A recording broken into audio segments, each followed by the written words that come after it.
Muy bien, pues ¿qué les parece si comenzamos como siempre con una oración al Señor pidiéndole que Él nos bendiga? ¿Se oye bien? ¿Sí? Ok, perfecto. Entonces oremos. Padre del cielo, te agradecemos que nos hayas dejado una palabra hermosa que podemos meditar, que podemos profundizar, Señor, para conocer tu voluntad para nuestras vidas. Gracias que este libro sagrado lo tenemos en nuestras manos y podemos acudir a él para saber cómo debemos vivir, qué es lo que tú quieres que hagamos. Señor, bendícenos en esta noche en la meditación de tu palabra. Nosotros prometemos abrir nuestros corazones de par en par para que tu palabra no encuentre estorbo en ninguno de nosotros, sino todo lo contrario, que tu palabra pueda encontrar en cada uno de nosotros una buena semilla, una buena tierra, donde la semilla de tu palabra sea sembrada y pueda germinar y llevar frutos que glorifiquen tu nombre, Señor. Te lo pedimos en el nombre de nuestro Señor Jesucristo, para tu gloria y para tu honra. Amén. Amén. Muy bien, pues hermanos, a mí me gusta ir directo al grano, así que Juan capítulo 12, versículos del 1 al 8. Es la porción de la escritura que hoy vamos a meditar con la ayuda del Señor. Juan capítulo 12, versículos del 1 al 8. Cuando lo tengan, me señalan el pulgar para que yo sepa que ya lo tienen. ¿Okay? Muy bien. ¿Okay? Perfecto. Pues muy bien, leemos la palabra del Señor. Dice así, Juan capítulo 12, versículo 1. 6 días antes de la Pascua, vino Jesús a Betania, donde estaba Lázaro, el que había estado muerto y a quien había resucitado de los muertos. Y le hicieron allí una cena. Marta servía y Lázaro era uno de los que estaban sentados a la mesa con él. Entonces María tomó una libra de perfume de nardo puro, de mucho precio, y ungió los pies de Jesús y los enjugó con sus cabellos. Y la casa se llenó del olor del perfume. Y dijo uno de sus discípulos, Judas Iscariote, el hijo de Simón, el que le había de entregar: ¿por qué no fue este perfume vendido por 300 denarios y dado a los pobres? Pero dijo esto no porque se cuidara de los pobres, sino porque era ladrón y teniendo la bolsa, sustraía de lo que se echaba en ella. Entonces Jesús dijo, déjala, para el día de mi sepultura ha guardado esto. Porque a los pobres siempre los tendréis con vosotros, mas a mí no siempre me tendréis. Hasta ahí la palabra del Señor. Recordemos que Jesús había resucitado a Lázaro, lo que aumentó la atención de las gentes sobre la persona del Señor Jesús y también la oposición de los gobernantes. Aquí se nos relata que Jesús vuelve a Betania a una comida que se le ofrece y en la que Lázaro estaba presente. Pero vayamos paso a paso, como a mí me gusta ir a la hora de entender la Escritura. 6 días antes de la Pascua, vino Jesús a Betania donde estaba Lázaro, el que había estado muerto y a quien había resucitado de los muertos. Sabemos que fue durante la Pascua que Jesús entregó su vida por los pecadores, es decir, por ti y por mí, de los cuales yo soy el peor de todos. Así que ya quedaba muy poco, 6 días apenas, para que Jesús, el Cordero de Dios que quita el pecado del mundo, fuese sacrificado. Apenas 6 días. Y a mí yo no sé a ustedes, pero a mí lo que me llena de gratitud es que Jesús lo sabía. Y aún así, no salió corriendo a esconderse, sino que allí estaba, manifestándose en público, aceptando de buen grado la voluntad de su Padre Celestial, aunque esa voluntad suponía ser torturado hasta la muerte y muerte de cruz. Yo no sé cómo te sentirías tú si supieras que te quedan 6 días, que te quedan 5, que te quedan 4, que te quedan 3, que te quedan 2, que te queda 1, que ese día vas a morir. Jesús lo sabía en todo momento. La mayoría de la gente no esperaba que Jesús apareciera, sino que estuviese escondido, sabiendo que los gobernantes lo buscaban para matarlo.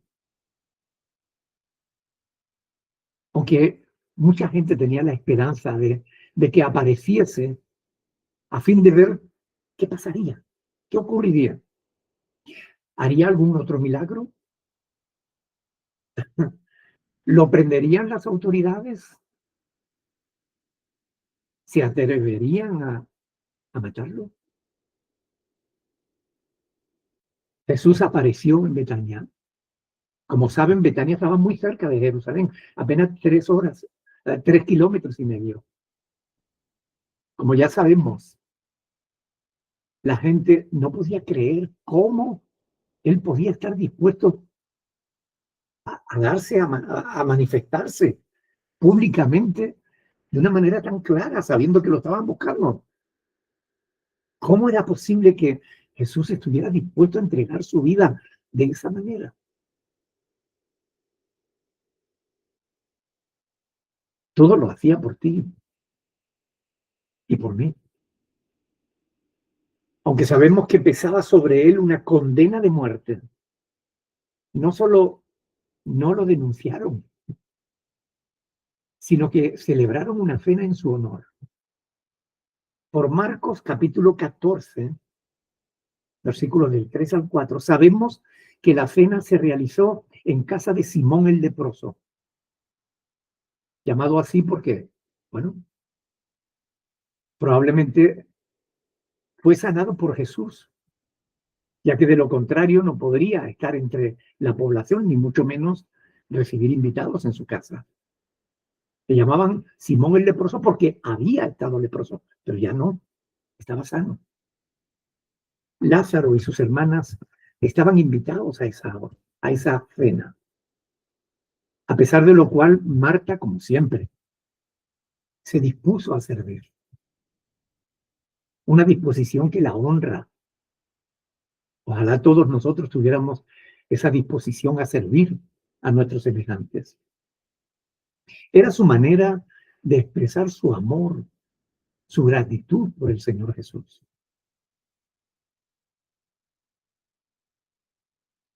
Hay personas que expresan su amor de palabras. Hay otras personas que lo expresan sirviendo, con obras. Lucas nos muestra un relato que no debemos confundir con el de Juan capítulo 12. Es decir, el relato de Lucas es diferente a este que vemos en Juan capítulo 12. Aun cuando coinciden los nombres e incluso la escena. Es decir, en los dos había un Simón, que es el que invita. En los dos estaba Jesús. En los dos aparece una María que enjuga los pies de Jesús. Pero en realidad son dos relatos diferentes. Son dos personas también diferentes. El Simón del que habla Lucas en el capítulo 7, versículos del 36 al 50, es Simón el fariseo. Sin embargo, el Simón del que nos habla Juan es Simón el leproso. La María de la que habla Lucas era una mujer pecadora.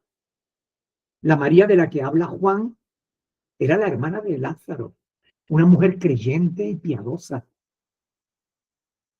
Que hubiese mucha gente en su casa con motivo del duelo por la muerte de Lázaro demuestra que María no era una pecadora, era la hermana de Lázaro, no era ninguna mujer pecadora, pues la gente no habría entrado en su casa para participar del duelo.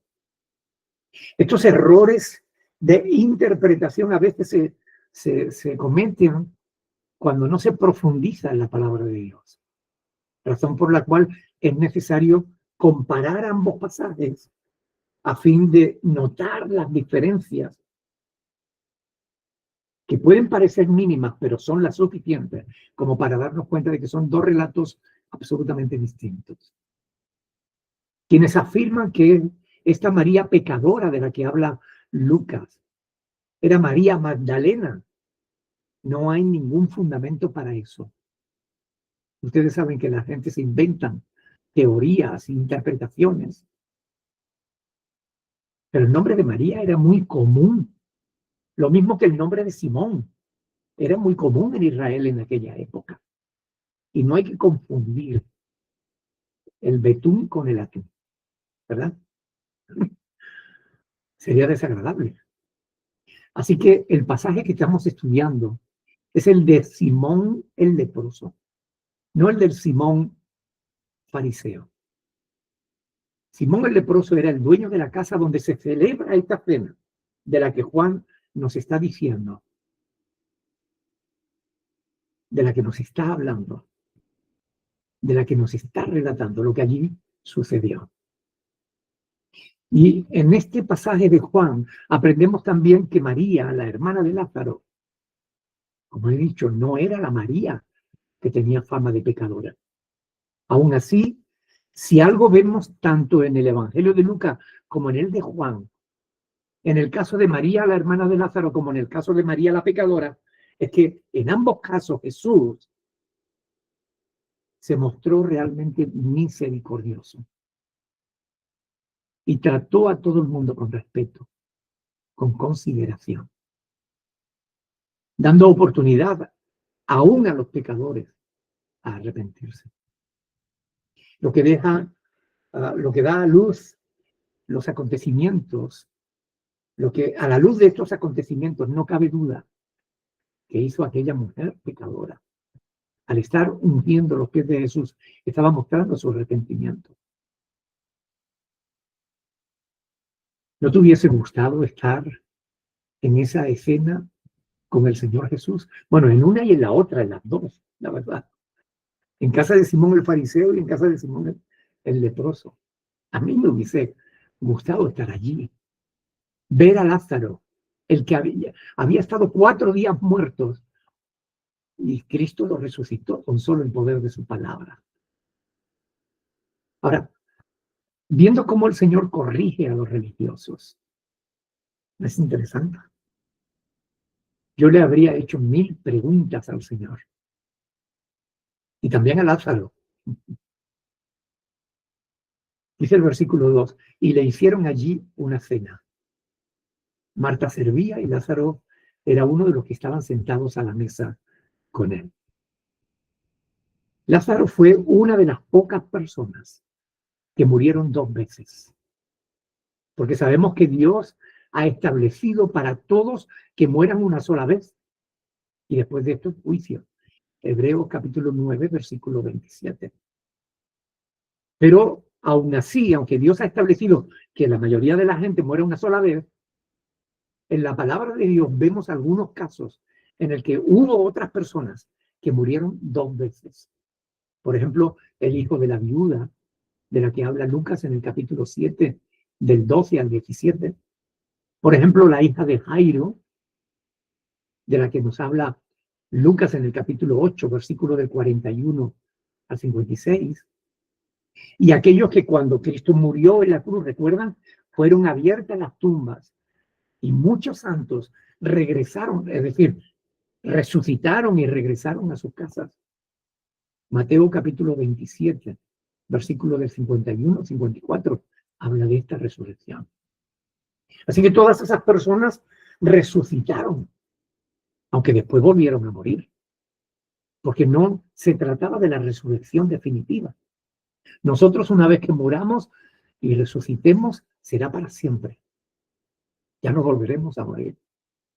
Pero allí, en aquella cena, estaba Lázaro, de cuerpo presente, vivo, dando testimonio incuestionable del poder de Jesús sobre la vida y sobre la muerte. Pasajes como este son prueba documental, prueba irrefutable del poder sobrenatural de Cristo. una prueba también de su divinidad. En el versículo 13 dice, entonces María tomó una libra de perfume de nardo puro, de mucho precio, y ungió los pies de Jesús y los enjugó con sus cabellos, y la casa se llenó del olor del perfume. Ahí sí no me hubiera gustado estar porque a mí me afectan muchísimo los olores y me cierran la garganta, me impiden respirar por mi cuestión pulmonar, que tengo muy poca capacidad pulmonar. Pero fíjense, el nardo puro era un ungüento aromático importado de las montañas de la India en aquel tiempo. Por lo tanto, era muy costoso. Por su alto costo, el nardo se utilizaba solo en ocasiones muy, muy especiales. También por Marcos sabemos que el valor de la cantidad que usó María equivalía aproximadamente al salario de un año.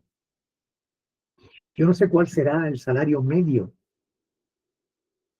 en tu país, pero el valor de todo un año de trabajo para comprar un perfume es mucho dinero. La acción de María mostraba dos cosas claras. Por un lado, la primera, la enorme gratitud que sentía por el maestro, que le había devuelto a su hermano de la propia muerte. ¿No te sentirías tú agradecida al Señor si Él te hubiera devuelto a un ser querido ya fallecido? La segunda fue la humildad de María, por cuanto solo los esclavos se inclinaban a lavar los pies de los visitantes. María se tiró al suelo a lavarle los pies a Jesús. Saben que en esas cenas las personas se recostaban sobre un brazo y estaban tendidos en el suelo, sobre cojines. Los pies los tenían hacia el lado y ellos estaban comiendo y participando de la cena. Y ahí María se arrodilló a los pies de Jesús, lo ungió con ese perfume de nardo puro y lo enjugó con sus propios cabellos, como si ella fuera una esclava que se rinde totalmente a su Señor. Versículo 4, y dijo uno de sus discípulos, Judas Iscariote, el hijo de Simón, el que le había de entregar. ¿Por qué no fue vendido este perfume por 300 denarios y dado a los pobres? Un denario era el sueldo de un día de trabajo. 300 denarios era casi un año completo. Judas criticó vilmente el gesto de amor que María había hecho. ¿Para qué se había hecho este desperdicio de perfume? Porque podía haberse vendido por más de 300 denarios y haberse dado a los pobres. Y murmuraban contra ella. Marcos capítulo 14, del 4 al 5. Judas usó una frase aparentemente piadosa para ocultar lo que en verdad lo motivaba, que era la codicia, el robo.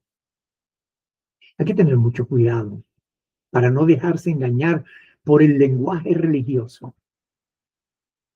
La vida de Judas se convirtió en una auténtica mentira que tendría un final terrible, como veremos más tarde en este mismo evangelio. La tensión entre María y Judas subraya dos posturas diferentes ante Jesús. Por un lado, la adoración íntima frente a la crítica utilitaria. Jesús defenderá el acto de adoración de María, porque la oportunidad de honrarlo en ese momento era única. Y Jesús reprochará la actitud materialista de Judas. Ustedes saben que él sabía lo que había en el corazón de las personas. A mí me sorprende que, sabiendo Jesús todo eso, lo consintiera. Pero era el amor de Dios puesto en acción, dándole oportunidad tras oportunidad para que se arrepintiera y se convirtiera de sus malos caminos. El versículo 6 aclara, Juan no nos deja en la inopia, sino que nos aclara que no fue porque Judas se cuidara de los pobres, sino porque era ladrón, así de simple. Y porque teniendo la bolsa, él sustraía de lo que se echaba en ella. Juan es claro al denunciar la hipocresía, la mala conducta del tesorero. Judas, a menudo él metía la mano en la bolsa sin que nadie se diera cuenta, o eso pensaba él. Era la bolsa común de Jesús y de sus discípulos, pero él metía la mano en la bolsa para sí mismo, para uso propio. Seguramente Jesús sabía lo que hacía Judas, porque sabía lo que había en el hombre. Juan capítulo 2, versículo 25, lo dice claramente, que él sabía lo que había en el corazón del hombre. Sin embargo, nunca dijo nada al respecto. El Señor le estaba dando oportunidad tras oportunidad. ¿Podía haberse arrepentido Judas? Sin duda, pero no lo hizo. No quiso hacerlo. De manera similar, cuando escogemos la senda del pecado, es posible que Dios no haga nada para detenernos de inmediato. Pero eso no significa que apruebe nuestras acciones. Algunos dicen, si hay Dios, van a hacer algo mal, y dicen, si hay Dios, que venga y me lo impida. No, Dios no te lo va a impedir. Tú quieres hacer mal, lo vas a hacer. Dios te ha dado libertad. Pero ojo, después te va a juzgar por ese mal que has hecho. Y lo que merezcas será lo que alcanzarás. Pero de Juan aprendemos que la hipocresía debe ser denunciada. Él nos declara la hipocresía de Judas. A pesar de que a algunos creyentes no les guste que se enfrente el mal, ni que se enfrente a los malos. Pero toda la escritura nos enseña que Jesús mismo, especialmente con su propio ejemplo, nos exhorta a hacerlo. El mal debe ser enfrentado. El mal no debe ser tolerado. A veces la responsabilidad no solo está en quien hace el mal, sino en aquellos que guardan silencio y lo toleran, en aras del amor, del amor malentendido. Dios es amor y Él no tolera el mal. Y nadie es más amor que Dios. Versículo 7. Entonces Jesús dijo, déjala. Es decir, Jesús lo miró a Judas y lo enfrentó. Oye, déjala. Con autoridad. Porque Jesús había mirado con agrado el gesto que María había hecho. Y por eso salió en su defensa. Déjala. ¿Por qué la molestáis? Dice en Marcos 14, versículo 6. ¿Por qué la molestáis? Porque no, una vez que Judas habló, hubo otros que estuvieron de acuerdo con su comentario. Sí, se podía haber vendido, se podía dar ese dinero a los pobres, no sé qué. Pero Jesús defendió el gesto de María. Un gesto de verdadera devoción. Al añadir, para el día de mi sepultura ha guardado esto. Jesús interpreta el acto de María como una anticipación de su muerte, reconociendo que su sacrificio era inminente.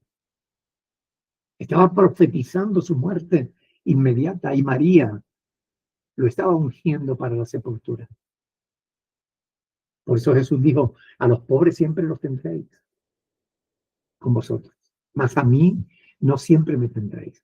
Y al decir esto Jesús no estaba despreciando la ayuda a los pobres. Ojo, Todos conocemos pasajes como Mateo 8:20, 2 de Corintios 8:9, en los que Jesús se identifica con los pobres. Quizás el más claro de todos lo tenemos en Mateo capítulo 25, del 31 al 46, en el que Jesús afirma que el que da de comer al hambriento, le da de comer a él. Y que quien no lo hace a él, no lo hace. Por lo cual irán estos al castigo eterno y los justos a la vida eterna. Sin embargo, a pesar de que Cristo se cuida de los pobres, Él no reprocha a María el haber hecho uso de ese perfume en su ungimiento para la sepultura. Jesús lo defiende a María, subrayando que hay momentos en los que la adoración y la atención a su persona tiene prioridad. Es una enseñanza sobre discernir lo eterno frente a lo temporal. Aprendamos, hermanos, a discernir entre la religión hipócrita y la auténtica adoración a Dios. Cuidémonos de la primera, es decir, de la religión hipócrita, y practiquemos la segunda, la auténtica adoración a Dios. Seamos capaces de imitar la disposición para el servicio que manifiesta Marta, pero también la devoción que manifiesta María. Pero sobre todo, seamos testimonios vivos del poder de Dios en nuestras vidas, como en Lázaro. Lázaro era un testimonio vivo del poder de Jesús. Quizás aún no hayas resucitado, pero ¿ha hecho Dios algo en tu vida? ¿Has experimentado el poder de Dios sobre ti de algún modo? Si es así, da testimonio de ello. No te lo calles, no lo guardes. No te mantengas en silencio. Habla, porque si no hablas tú, las piedras clamarán. Queridos hermanos, que Dios nos ayude a seguir aprendiendo de su palabra día tras día, para que podamos vivirla con sencillez, con humildad, con fidelidad. Dios nos permita hacer su voluntad. Que aprendamos de todos estos pasajes hermosos de la Escritura a perfeccionar nuestra vida para el agrado de Dios. Me gustaría que una o dos personas orasen al Señor. Fíjense que tenemos aquí varios ejemplos que podemos seguir. La disposición de servicio de Marta, la devoción profunda de María, la manifestación del poder de Dios en su vida como Lázaro. Pidámosle a Dios que nos ayude a ser gente servidora, dispuesta a mostrar nuestro amor al prójimo sirviéndolos. Que podamos imitar esa devoción sincera, profunda que María sentía por Jesús.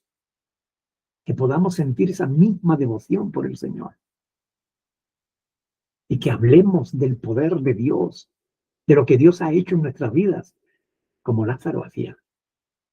Oremos, que alguien nos guíe en esta oración, una o dos personas, de manera breve, pero ora al Señor por estas cosas que la palabra de Dios nos enseña.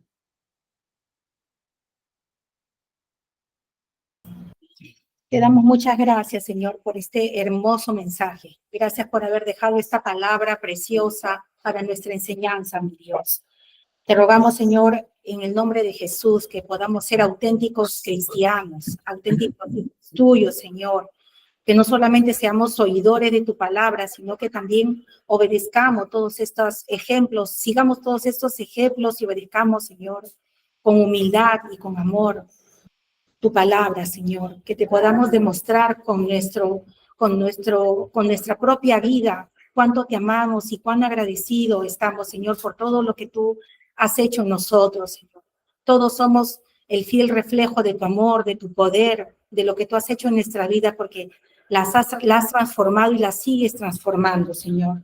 Ayúdanos, Señor, a ser esos instrumentos de tu justicia, a ser esos siervos obedientes, esos canales de bendición, Padre. Que tengamos ese mismo corazón que tuvo Marta al servir a su prójimo, ese corazón de María, Señor, de poder vivir rendidos delante de ti en gratitud, Padre, por todo el sacrificio hermoso y perfecto que has hecho en la cruz del Calvario.